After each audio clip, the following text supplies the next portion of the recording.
नमस्कार, स्वागत है आप सभी का स्टडी आपके यूट्यूब चैनल पर। मैं सुजीत वर्मा। इस वीडियो में हम पढ़ेंगे ज्योग्राफी भूगोल, जो क्लास 7 का है, एनसीईआरटी बुक का है। ये सभी एग्जाम्स में आपको काम देंगे। ऐसे ये सीटेड पेपर 2 के लिए मैं ऐसे कर रहा हूँ।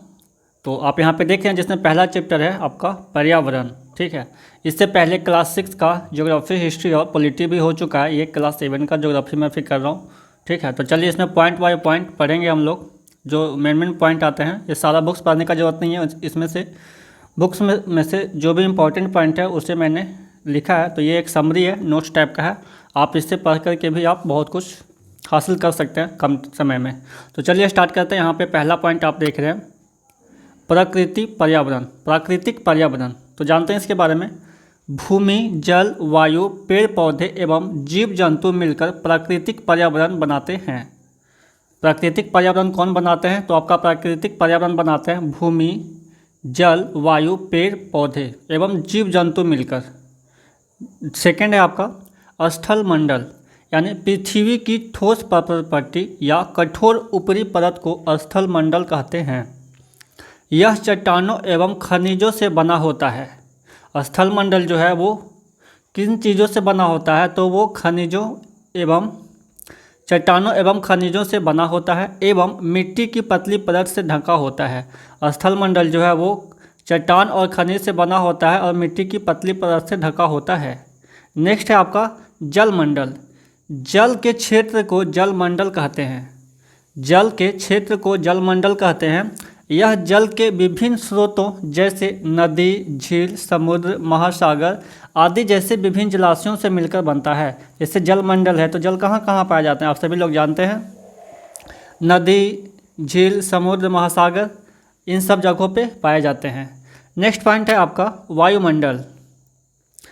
वायुमंडल पृथ्वी के चारों ओर फैली वायु की पतली परत को वायुमंडल कहते हैं। पृथ्वी का गुरुत्वाकर्षण बल अपने चारों ओर के वायुमंडल को थामे रखता है। नेक्स्ट आपका जैव मंडल। पादप एवं जीव जंतु मिलकर जैव मंडल या सजीव संसार का निर्माण करते हैं। नेक्स्ट आपका परितंत्र। वह तंत्र जिसमें समस्त जीवधारी आपस में एक दूसरे के साथ पर्यावरण के उन भौतिक एवं रासायनिक कारकों के साथ परस्पर क्रिया करते हैं जिसमें वे निवास करते हैं। ये सब ऊर्जा और पदार्थ के स्थानांतरण द्वारा संबंध है। नेक्स्ट है वस्तु विनिमय पद्धति। यह वस्तुओं की अदला बदली का व्यापार है जिसमें धन का प्रयोग नहीं होता है। इसमें रुपया पैसों का प्रयोग नहीं होता है, धन के बदले धन। जैसे आपने किसी को चावल दिया, आपके पास गेहूँ नहीं तो आपने उससे गेहूँ ले लिया। आपने किसी को चीनी दिया, उसके पास मीठा नहीं है या कुछ भी नहीं है तो उससे अदला बदली। इस तरह से धन, रुपया, पैसा से अदला बदली नहीं होता था। तो चैप्टर 1 में इतना ही मेन पॉइंट था। अब चैप्टर 2 की तरफ आते हैं, जिसका नाम है हमारी पृथ्वी के अंदर।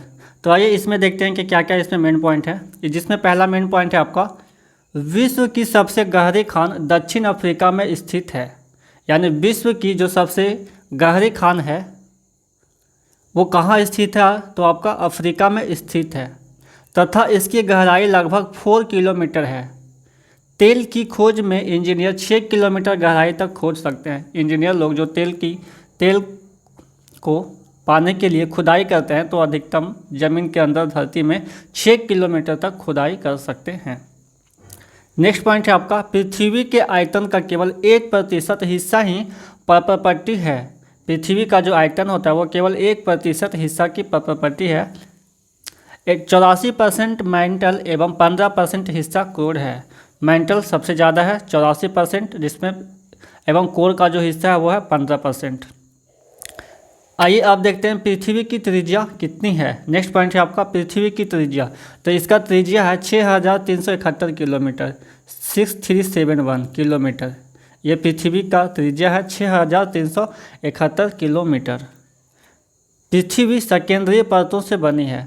यानी कहीं पे आ जाए तो पृथ्वी कैसी परतों से बनी है? तो पृथ्वी आपका सकेंद्रीय परतों से बनी है। नेक्स्ट पॉइंट है पृथ्वी की सतह की सबसे ऊपरी परत को पर्पट्टी कहते हैं। पृथ्वी की सबसे ऊपरी जो सतह है उसे क्या बोलते हैं हम लोग? तो पर्पट्टी कहते हैं। यह सबसे पतली परत होती है। यह महाद्वीपीय संहति में 35 किलोमीटर इसका मोटाई होता है। महाद्वीपीय संहति में एवं समुद्री सतह में केवल 5 किलोमीटर होता है। और समुद्र का सतह है वहाँ पर जो है पर्पल पट्टी का मोटाई आपका सिर्फ 5 किलोमीटर होता है। तो ये इस पॉइंट को याद रखेंगे।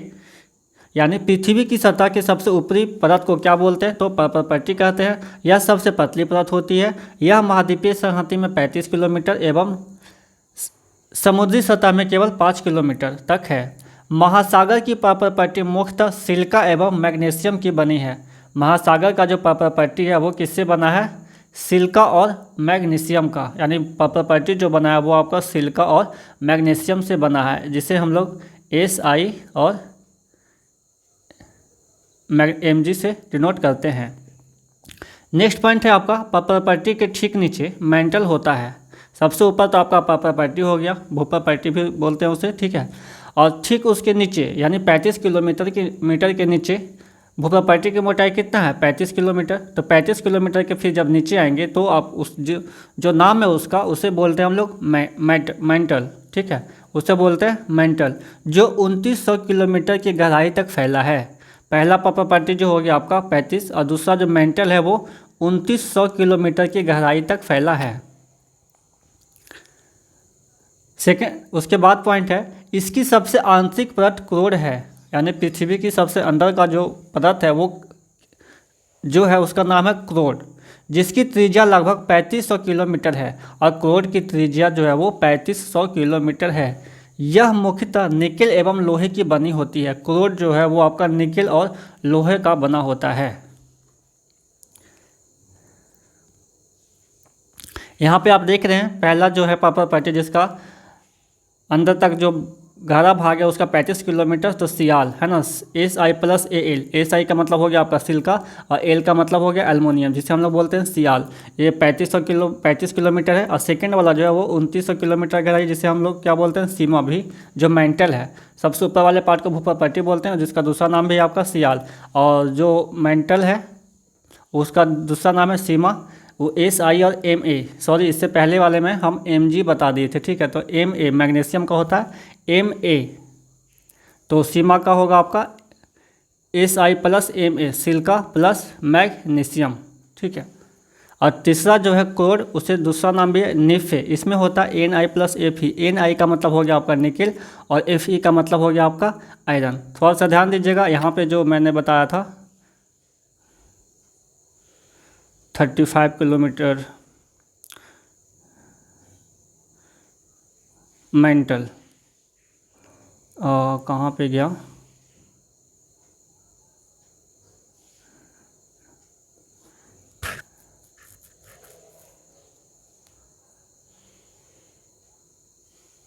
हाँ यहाँ पे देखिएगा, यहाँ पे मैंने थोड़ा गलत बता दिया था। जिससे यहाँ पे देखते हैं सिलिका एवं मैग्नीशियम की बनी है। आप यहाँ पे देखते हैं सिलिका एवं मैग्नीशियम पे बनी है, तो SI+ हमने Mg बता दिया था, जो कि Mg नहीं होगा, Ma होगा, ठीक है। तो इसे देख लीजिएगा। तो चलिए आगे आते हैं।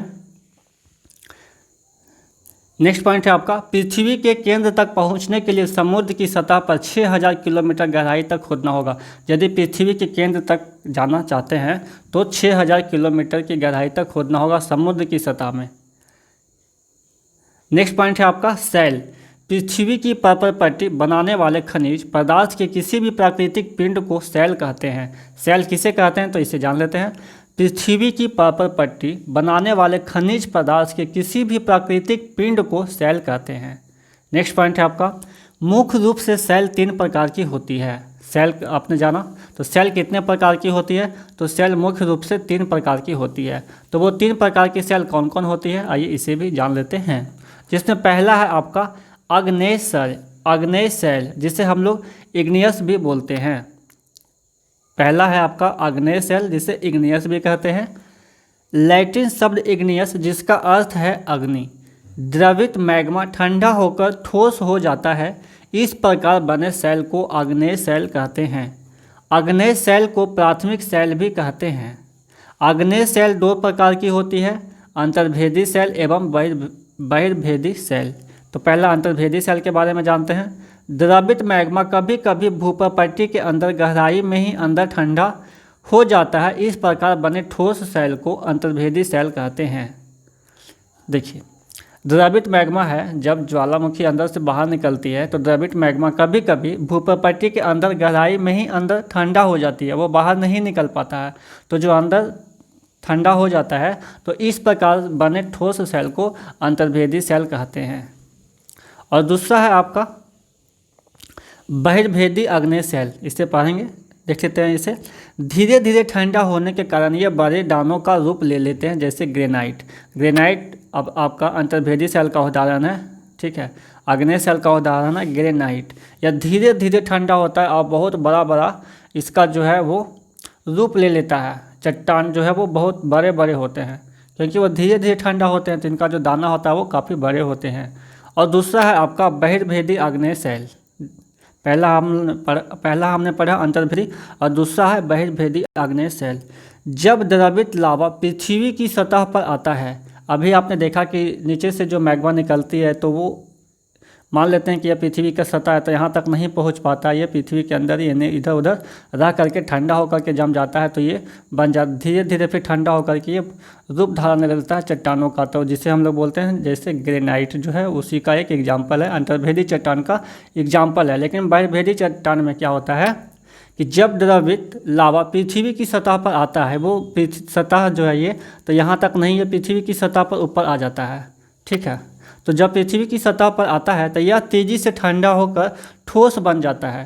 प्रॉपर्टी पर इस प्रकार से बने सेल को बहिर्भेदी आग्नेय सेल कहते हैं, जैसे बेसाल्ट। बेसाल्ट जो है वो भूमि के ऊपरी भाग पे आ जाता है और भूमि के ऊपरी भाग पे आने पे वो जल्दी ठंडा हो जाता है, तो उससे आग्नेय सेल कहते हैं। आग्नेय सेल में तो दो है, तो दूसरा जो है उसका नाम है बेसाल्ट। इनकी संरचना बहुत महीन दानों वाली होती है, क्योंकि ये इसका जो संरचना है वो काफ़ी महीन दानों वाली होती है। जैसे दक्कन पठार बेसाल्ट सेलों से बनी है, दक्कन का जो पठार है वो बेसाल्ट सेलों से ही बनी है। और दूसरा है आपका अवसादी सेल। दूसरा क्या है? अवसादी सेल। सेल लुढ़क कर, चटक कर तथा एक दूसरे से टकरा कर छोटे छोटे टुकड़ों में टूट जाती है। अभी देखा ना, आग्नेय सेल में चट्टान बन गया, कैसे लावा जो है वो ठंडा होकर चट्टान बन गया, तो चट्टान बन गया तो वो क्या होता है, सेल लुढ़कता है, ठीक है, चटकता है धूप से, बारिश से, तथा एक दूसरे से टकरा कर छोटे छोटे टुकड़ों में टूट जाती है। एक दूसरे से कैसे टकराएगा? बहुत ज़ोर से बारिश होगी तो मिट्टी धंस गया तो वहाँ से पत्थर गिर जाएंगे, जोर से हवा चलती है तो वो भी टकराती है। तो इन छोटे कणों को अवसाद कहते हैं। ये अदृढ़ अवसाद दबकर एवं कठोर होकर सेल की परत बनाते हैं। इस प्रकार के सेलों को अवसादी सेल कहते हैं। जैसे बलुआ पत्थर रेत के दानों से बनता है।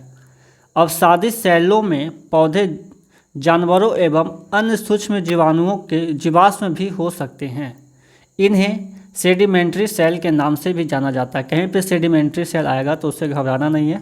यानी अवसादी सेलों में पौधों, जानवरों एवं अन्य सूक्ष्म जीवाणुओं के जीवाश्म भी हो सकते हैं। इन्हें हम सेडिमेंट्री सेल के नाम से जानते हैं, नाम से भी जाना जाता है। सेडिमेंट्री लैटिन शब्द सेडिमेंट, जिसका अर्थ है स्थिर। चलिए, ये दूसरा कंप्लीट हो गया। और तीसरा है आपका कयांत्रित, जिसे हम लोग बोलते हैं मेटामॉर्फिक। आग्नेय एवं अवसादी सेल उच्च ताप एवं दाब के कारण कयांत्रित सेलों में परिवर्तित हो सकती है। उदाहरण के लिए चिकनी मिट्टी स्लेट में चूना पत्थर संगमरमर में परिवर्तित हो जाती है। जो चिकनी मिट्टी रहती है वो स्लेट और चूना पत्थर संगमरमर में क्या होता है, बदल जाता है, परिवर्तित हो जाता है। तो कठोर सेलों का उपयोग सड़क, घर एवं इमारत बनाने के लिए उपयोग किया जाता है। तो ये था आपका 3 सेल से रिलेटेड जो हम लोगों ने पढ़ लिया। इसके बाद है आपका सेल चक्र। सेल चक्र क्या होता है इसे जान लेते हैं। एक सेल से दूसरे सेल में परिवर्तन होने की इस प्रक्रिया को सेल चक्र कहते हैं। जैसे अभी आपने देखा, पहला कौन सा चट्टान बना, आग्नेय, उसके बाद बना दूसरा अवसादी, उसके बाद बना तीसरा कयांत्रित, ठीक है। तो ये इस तरह से आग्नेय से अवसादी, अवसादी से कयांत्रित बनते रहते हैं। तो इसी को हम लोग क्या बोलते हैं, सेल चक्र। यानी एक सेल से दूसरे सेल में परिवर्तन होने की इस प्रक्रिया को सेल चक्र कहते हैं। यानी फिर ये कयांत्रित से फिर ये अंदर हो जाएगा और फिर ये आग्नेय सेल में परिवर्तित होगा। तो इस तरह से इसका चक्कर चलते रहता है। नेक्स्ट पॉइंट है आपका, आप जानते हैं कि द्रविड मैग्मा ठंडा होकर आग्नेय सेल बनता है। द्रविड जो मैग्मा है वो ठंडा होकर सेल बन जाता है। ये आग्नेय सेल छोटे छोटे टुकड़ों में टूटकर एक स्थान से दूसरे स्थान पर स्थानांतरित होकर अवसादी सेल का निर्माण करते हैं। ताप एवं दाब के कारण ये आग्नेय एवं अवसादी सेल पुनः पिघल कर द्रवित मैग्मा में बन जाती है ना। आग्नेय से अवसादी बना, अवसादी से क्रांतित बना और क्रांतित से फिर वो पुनः पिघल कर द्रवित मैग्मा बन जाती है। यह द्रवित मैग्मा पुनः ठंडा होकर ठोस आग्नेय सेल में परिवर्तित हो जाता है। तो इस तरह से जो चक्र है चलते रहता है उसी को हम लोग बोलते हैं सेल चक्र।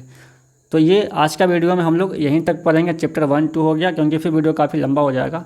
नेक्स्ट वीडियो में हम लोग पढ़ेंगे फिर चैप्टर 3। तो हमारे साथ बने रहिए इसी तरह से। यदि आप मेरे चैनल पर नए हैं, चैनल को सब्सक्राइब नहीं किया है, यदि यह वीडियो आपको अच्छा लगता है तो इसे लाइक शेयर भी कर सकते हैं और सब्सक्राइब भी आप कर सकते हैं। तो चलिए, आप सभी का धन्यवाद।